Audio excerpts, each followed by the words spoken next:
नमस्कार दोस्तों, अभी हम इस वीडियो में आप लोग को बताने वाले हैं कि अगर आप लोग अपने बोर्ड एग्ज़ाम का फाइनल पेपर देने जा रहे हो, चाहे आप 10th में हो या फिर 12th में हो, लेकिन आपका तैयारी बढ़िया से बिल्कुल नहीं हुआ है, आपके एग्ज़ाम का समय बहुत नज़दीक आ चुका है, सपोज डेट 10 दिन 20 दिन 1 महीना या फिर 1.5 महीने आपके पास समय बचा हुआ है, लेकिन आप लोग टेंशन में हो कि कैसे हम पास करेंगे, कैसे फर्स्ट डिवीज़न लाएंगे, कैसे मैथ का ऑब्जेक्टिव सही होगा मेरा, कैसे संस्कृत का ऑब्जेक्टिव सही होगा, हम कुछ पढ़े ही नहीं है। तो अगर वीडियो देखोगे तो आपको बहुत हेल्प मिलेगा। मैं आपको 100% गारंटी लिखी देता हूं कि आप लोगों के अंदर से मैं जो फेल होने वाला जो वर्ड है, जो आपका फेल का शब्द आता है, वो मैं आपके दिल से और दिमाग से हमेशा के लिए खत्म कर दूंगा। ये ट्रिक 2023 और 22 में इस्तेमाल करके मैं आपको दिखा चुका हूं। ठीक है, तो यहाँ पर मैं आपको लाइव प्रूफ दिखाऊंगा, पूरे सेट का क्वेश्चन लेकर लाइव प्रूफ दिखाऊंगा कि कैसे आप सारे ऑब्जेक्टिव को कैसे टिक लगाओगे। ठीक है ना, तो ये आपका बहुत मतलब कि इंपॉर्टेंट है वीडियो आपके लिए।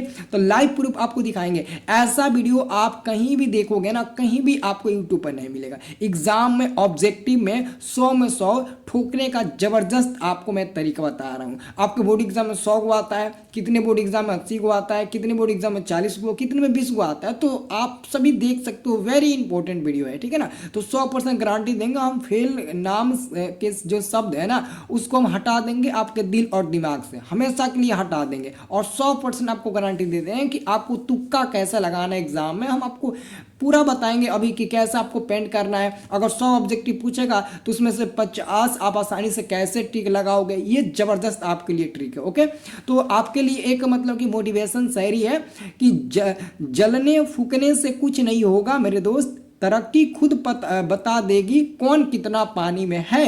तरक्की खुद बता देगी कौन कितना पानी में है। तो चलिए अब हम लोग एक सेट निकालते हैं और इसमें देखते हैं कि तुक्का वाला जो हमारा दिमाग है, जो हमने दिमाग लगाकर आपको बता रहे हैं, वो सही है या फिर गलत है। आप लोग एक चीज़ हमेशा याद रखना, जो आपके एग्जाम है, चाहे वो फिजिक्स केमिस्ट्री बायोलॉजी या फिर साइंस में किसी भी चीज़ का पेपर हो, या फिर सोशल साइंस का हो, संस्कृत का हो, हिंदी का हो, जो ईस्वी वाला क्वेश्चन आता है ना, जैसे कि लेखक का जन्म किस ईस्वी में हुआ था, न्यू डील कब लागू हुआ था, मतलब कि जो भी आपका ईस्वी वाला क्वेश्चन आएगा ना, उसमें आप लोग एक ट्रिक आपको याद रखना है, बड़ा वाला छोटा वाला। क्या, बड़ा वाला और छोटा वाला आपको एक ट्रिक याद रखना है। अगर ये ट्रिक याद रखोगे बड़ा वाला छोटा वाला, तो आप लोग हर क्वेश्चन का सही आंसर करोगे। ये मैं 100% आपको प्रूव करके अभी आपके सामने तुरंत दिखाऊंगा, तब आपको विश्वास होगा कि सर वाला जो 100% ट्रू जो हमारा ट्रिक था वो बिल्कुल सही था। 100% आपको ये ट्रिक आपको आजमा कर दिखाएंगे। बस आप लोग वीडियो को एक लाइक कर देना और ऐसे ही वीडियो आपको देते रहेंगे। उसके लिए चैनल को सब्सक्राइब कर लेना। ओके, तो चलिए हम स्टार्ट करते हैं। जैसे कि यहाँ पर ध्यान से देखिए, मेरे पास सोशल साइंस का एक पेपर है। मैं सबका पेपर एक एक करके आपको मैं दिखा दूंगा। ये सोशल साइंस का मेरे पास एक पेपर है। ओके, तो सोशल साइंस का मेरे पास पेपर आ गया और यहाँ पर दोस्तों आपको यहाँ पर 80 को ऑब्जेक्टिव क्वेश्चन दिया है। कह रहा है कि प्रश्न संख्या 1 से लेकर 80 तक ऑब्जेक्टिव है, जिसके 4 विकल्प दिए गए हैं और उनमें से ना आपको ना मतलब ना केवल कितना का, तो 40 का ही उत्तर देना। यहाँ पर 40 लिखा ना, 40 अंक 80 को है, उसमें से आपको 40 का ही उत्तर चुनकर आपको बताना है। समझ रहे हो ना, तो मानते हैं आप कुछ भी नहीं पढ़े, 80 क्वेश्चन है, तो आपका फर्ज बनता है कि पहले एक बार सारे क्वेश्चन को नजर से देख लिया जाए कि क्वेश्चन कितना भारी है। उसमें से एक भी क्वेश्चन हमको नहीं आ रहा है, पहले एक बार देख लेंगे। तो पहला क्वेश्चन पढ़ेंगे नहीं आता है, दूसरा पढ़ेंगे नहीं आता है, तीसरा पढ़ेंगे नहीं आता है, और चौथा पढ़ेंगे क्वेश्चन, चलो चौथा नहीं आता है। तो जब चौथा क्वेश्चन आपको नहीं आएगा, तो अभी हम आपको ट्रिक का बताए हैं, छोटा और बड़ा। तो बाबू या तो छोटा होगा या तो बड़ा। छोटा का मतलब हुआ कि अगर हम यहाँ पर लिखते हैं 1901 और यहाँ पर लिखते हैं क्या लिखते हैं, यहाँ पर हम लिखते हैं 1900 मैं 2 लिखता हूँ, तो इन दोनों में छोटा कौन है, तो छोटा आपका क्या होगा, हाई वाला छोटा होगा। क्यों, क्योंकि 1902 ना बाद है और 1901 बहुत पहले है, तो पहले वाला बड़ा होगा और बाद वाला आपका छोटा होगा, तो ये आपका छोटा काम करेगा। अब यहाँ पर ध्यान से देखिएगा, यहाँ पर क्वेश्चन है क्रीमिया का जो युद्ध हुआ था वो कब हुआ था। तो हमको नहीं पता है क्रीमिया का युद्ध कब हुआ था, लेकिन हमको तुक्का लगाना है। तो ध्यान से देखिएगा, मैं कैसे आपको तुक्का लगाना सिखा रहा हूँ। ठीक है ना, आपको पता होगा कि जो शब्द आपके दिल और दिमाग में कभी नहीं चढ़ा होगा कि हम इसको मतलब है ना, इस शब्द का नामो निशान अपने मतलब कि जब से हम जन्म लिए हैं तब से हमको याद ही नहीं है कि इस शब्द का हम अपने दिमाग में नाम को नहीं रखा है और ना ही सुने। तो जो शब्द आपको लग रहा होगा कि कभी हम सुने ही नहीं है इस शब्द का नाम, तो समझ लेना कि बहुत पुराना होगा। पुराना मतलब कि बहुत बड़ा होगा, बहुत पुराना। तो इसमें सबसे पुराना क्या है, सबसे पुराना देखिए तो 1907 है, नहीं है। 1907 बहुत इधर, 1856 भी नहीं है, बहुत इधर है। 1856 भी नहीं है, 1870 भी नहीं है, इधर है। और सबसे बड़ा आपको दिख रहा होगा बी नंबर 1853, जो सबसे पुराना है। तो सबसे पुराना आपका यहाँ पर आंसर हो जाएगा। तो 4 नंबर का आप यहाँ पर 4 जाइएगा और 4 का ऑप्शन नंबर बी होगा ना, तो 4 पर आइएगा और ऑप्शन नंबर बी को ऐसे पेंट करिएगा। देख लीजिए, एक बार गोले का पूरा बाहर घुमा लीजिएगा और ऐसे पेंट कर दीजिएगा, आपका हो गया। देखो कितना जल्दी हो गया ना। ऐसे ही आपको पेंट करना है और ब्लू पेन का यूज करना। अब अगला क्वेश्चन पढ़ेंगे तो कार्ल मार्क्स का जन्म हुआ था। ऐसा ही बहुत इजी प्रश्न आपको 2-4 मिल जाएगा जो आपको याद होगा। सपोज डेट आप गद्दे भी होंगे तो पढ़े होंगे। तो कार्ल मार्क्स का जन्म हुआ था जर्मनी में। तो यहां पर भी 5 का भी आंसर भी मिला। तो चलो हम 5 का भी आंसर हम बी नंबर पे ऐसे इसको पेंड कर देते हैं। तो हम क्या करेंगे, यहाँ पर हम बी नंबर का आंसर हम पेंड कर देंगे। अब अगला क्वेश्चन देखिए, अगला क्वेश्चन है खूनी रविवार की घटना किस वर्ष हुई थी। तो बाबू खूनी रविवार की घटना किस वर्ष हुई थी, तो समझ लो कि खूनी रविवार की घटना भी हम नाम नहीं सुने हैं। जब से हमारा जन्म हुआ है तब से हमारा इसका नामो निशान हमारे अंदर नहीं है। तो हम समझेंगे कि ये भी बहुत पुराना होगा, मतलब कि 1906 बाद है, 1915 भी बाद है, 1907 भी बाद है, सबसे पुराना है तो 1905 है। 100% आपका आंसर हो जाएगा 1905। और 6 नंबर का टिक लगा दो, ऑप्शन नंबर ए में दिया है और ऑप्शन नंबर ए हो जाएगा। और आपको यकीन नहीं हो रहा है ना, तो पूरा का आंसर दे मिला लेना, यूट्यूब पर सर्च मारना, नहीं तो गूगल पर कहीं भी सर्च मारना, आंसर जो मैं बता रहा हूँ ना वही 100% होगा। अभी और एग्जाम्पल देखिए, तो जो इस्पी वाला क्वेश्चन पूछ रहा है ना, मैं उसका एग्जाम्पल आपको दिखा रहा हूँ केवल। ओके, अब यही क्वेश्चन देखिए तो आप लोग ध्यान से, ये क्वेश्चन है गदर पार्टी की स्थापना कब और किसने की थी। तो जब से हमारा जन्म हुआ है तब से हम इस व्यक्ति का नाम नहीं सुने, हमको नहीं याद हो रहा है। जब पढ़ेंगे तब ना हमको याद होगा, जब नहीं पढ़ेंगे तो कहाँ से याद होगा। तो इस व्यक्ति का भी नाम नहीं पता है, मतलब कि ये भी बहुत पुराना होगा। बहुत पुराना मतलब कि 1913 सबसे पहले था, उसके बाद 1920, 1918, 1916 उसके बाद आया है। तो बाद वाला क्या होगा, नहीं होगा, जो पहले था वो वाला होगा। तो लाला हरदयालाल 1913 100% आंसर होगा। तो 10 नंबर चूज करो, 10 नंबर है ना, 10 के सामने ये टिक लगा दो, 10 के सामने ये टिक आप लोग लगा दो, इसको पेंट कर दो।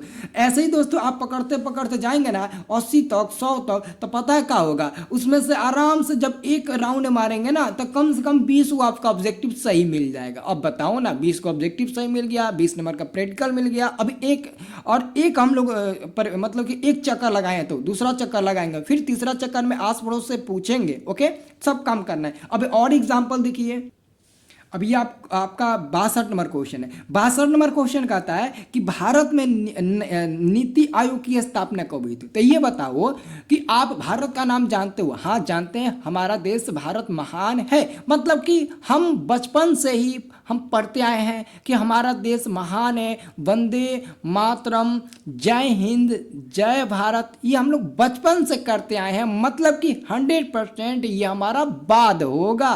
क्या होगा, बाद होगा, क्योंकि भारत के बारे में हम लोग जानते हैं। तो ये 2016 नहीं होगा। क्या होगा, 2016 भी नहीं होगा।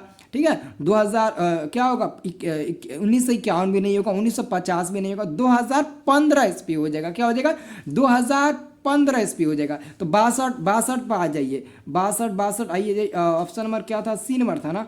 तो 62 का आप ऑप्शन नंबर सी पर टिक लगा दीजिए। किस पर टिक लगा दीजिए, सी पर टिक लगा दीजिए, सी पर। और ऐसे ही मतलब कि देखिएगा ना तो बहुत इसमें क्वेश्चन आपको ना एकदम इजी मिल जाएगा। बहुत ऐसे क्वेश्चन होगा इजी मिल जाएगा। जैसे ये देखिए 63 नंबर, भारत के किस राज्य में सर्वाधिक प्रति व्यक्ति आए हैं। तो गोवा राज्य का। तो 63 का आपका डी नंबर मिल जाएगा। तो 63 का आप डी नंबर पर टिक लगाना है, क्योंकि गोवा का प्रति व्यक्ति आय सबसे ज्यादा होता है। ऐसे ही आप तुक्का लगाइएगा। अभी बाकी और भी मैथ का देखो, अब मैथ का दिखा देते हैं आपको। अब देखो मैथ का आपको दिखाते हैं।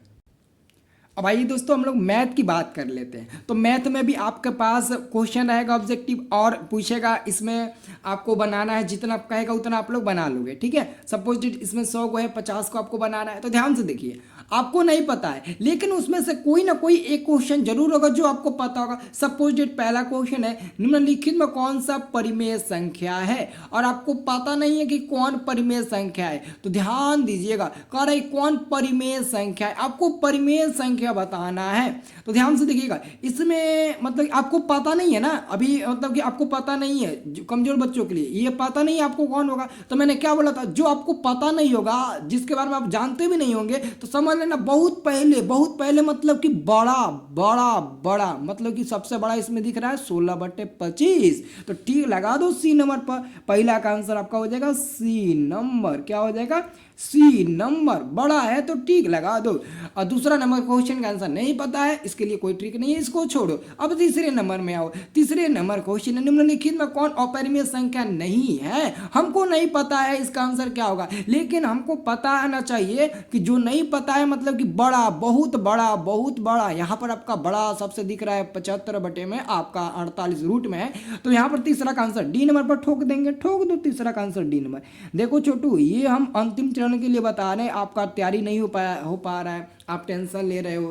टेंशन मत लो ना, हर एक वीडियो मेरा देखना, सब में आपको तुक्का बता देंगे। इंग्लिश का पेपर कैसे लिखोगे कि बिना पढ़े लिखे आपको मिल जाएगा नंबर, अच्छा नंबर। संस्कृत का भी सबका बता देंगे। ऐसे ही आप सब में तुक्का लगाने की कोशिश करना, सब में आप क्या करना, तुक्का लगाने की कोशिश करना। अब आगे देखिए, तो आप ऐसे ही मतलब कि जितना भी क्वेश्चन आपका रहेगा ना, पूरा आप क्वेश्चन को अच्छे से पढ़ लेना, 1 से लेकर 7 तक, उसमें बहुत मिलेगा। जैसे कि मैंने उधर पढ़ लिया, अब यहाँ पर आएंगे 25 नंबर क्वेश्चन है कि यदि ई कोई घटना हो तो पी ई का मान क्या होगा। तो सबसे अलग इसमें कौन दिख रहा होगा, आपको दिख रहा होगा सब में मतलब ना कौन मतलब इसका मान क्या हो सकता है। तो देखो सबसे अलग इसमें दिख रहा होगा 1, क्योंकि 1 में माइनस है और ये 2 है जो 1 से बड़ा है, और डी नंबर में इनमें से कोई नहीं दिया। तो यहाँ पर आपका बी दिया है ना, बी में 1 दिया जो सबसे अलग है। तो 25 का टिक लगा दो बी नंबर पर। देखो 25 का हम यहाँ पर पेंट कर देते हैं, बी नंबर मिल जाएगा। अभी आगे और देखिए ना, आपको सब समझ में आ जाएगा। ओके, अब आगे देखिए, सब क्वेश्चन, एक पासा फेंकने पर 3 अंक आने पर आएगा, नहीं आएगा छोड़ देंगे। ये क्वेश्चन है कि किस धनात्मक पूर्णांक इतना इतना के लिए तो निम्नलिखित में कौन बराबर होगा। तो सबसे अलग दिख रहा होगा कॉमन, ए गुणे बी दिख रहा है ना, तो ए गुणे बी पर टिक लगा दें। 29 का ए गुणे बी है ना, सी नंबर में है ना, तो सी नंबर पर टिक लगा दें। 29 का आंसर यहाँ पर सी नंबर है ना, तो सी नंबर पर टिक लगाएंगे, ठीक है ना। अब इससे भी जबरदस्त एक ट्रिक समझिए, इससे भी जबरदस्त आप लोग ट्रिक समझिए। यहाँ पर क्वेश्चन कह रहा है 2 या 2 से अधिक अभाज्य संख्याओं का मौसा क्या होगा। तो अब ये क्या ट्रिक बताए थे, या तो सबसे ज्यादा नहीं तो सबसे कम। तो आपको पता है 2 या 2 से अधिक अभाज्य संख्या, अभाज्य संख्या क्या होता है आपको पता है, लेकिन क्या इसका मौसा होगा वो आपको नहीं पता है। तो जो पता है, और जो पता है आपको पहले से, और जो क्वेश्चन दिया उसका नहीं पता है, मतलब कि कम, छोटा छोटा, तो छोटा में 1 है, 1 पर टिक लगा दो। 31 का क्या मिल जाएगा, 1 ए नंबर मिल जाएगा, 1 तो 31 का हम ए पर टिक लगा देंगे। तुक्का हमने लगा दिया ए नंबर पर, तो ए नंबर पर तुक्का लगा दिया।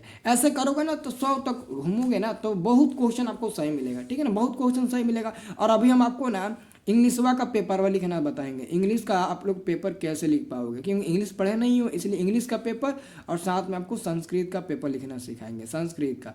तो इंग्लिश और संस्कृत का पेपर लिखना है, और एक आपका और है मैथ का। इन तीनों में से किसका वीडियो पहले आप लोग देखना चाहते हो, कमेंट करके ज़रूर बताना। ओके।